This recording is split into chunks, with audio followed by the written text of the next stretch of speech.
Guidance in turbulent economic times. Some people may say, Mike, get a life. Yet, I spent a good deal of last night unable to sleep and thinking about the economy. The disconnect between Main Street and Wall Street is particularly troublesome for me to process when I see blood in the streets and the Nasdaq at almost its all-time high. This makes no sense. In this video, I want to give members my observations of what I see happening.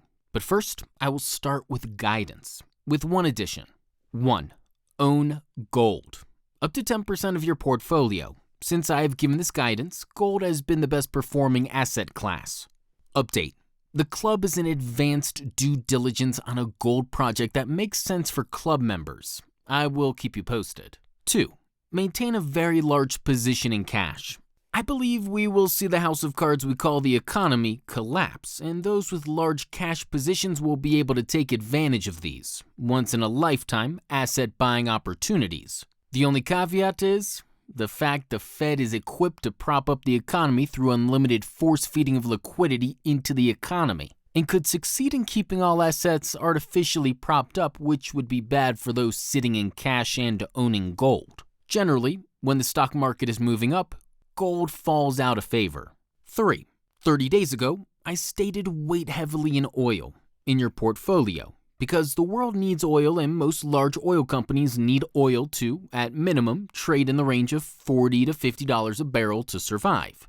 The easiest strategy is to own oil ETFs, and these ETFs are up over 50%. But I believe there's still more room for them to move as oil prices will, over the next few months, likely hover above $40 a barrel. Oil has been the best performing asset class over the last 30 days. 4. At the club, we will be looking at real estate opportunities in the coming months. However, the big caveat will be if the Fed's stimulus is able to prevent deflation and an asset blow up. If so, then the real estate opportunity may not be what we hope for, but current owners of properties will be happy as real estate could maintain its value. I see commercial real estate property values collapsing, and this might be an area we look at as many commercial tenants are going out of business. So the new guidance I would like to give you is that, in addition to gold, I want you to consider silver for your portfolio.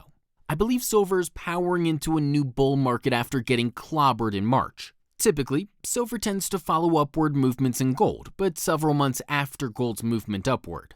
Silver is a much smaller market than gold, and any attention it will get will see disproportionate moments to the upside. For more information like this, visit MikeLathigi.com. Disclosure: I'm not a licensed financial advisor. Any action step you may take as a result of my writings is at your own risk.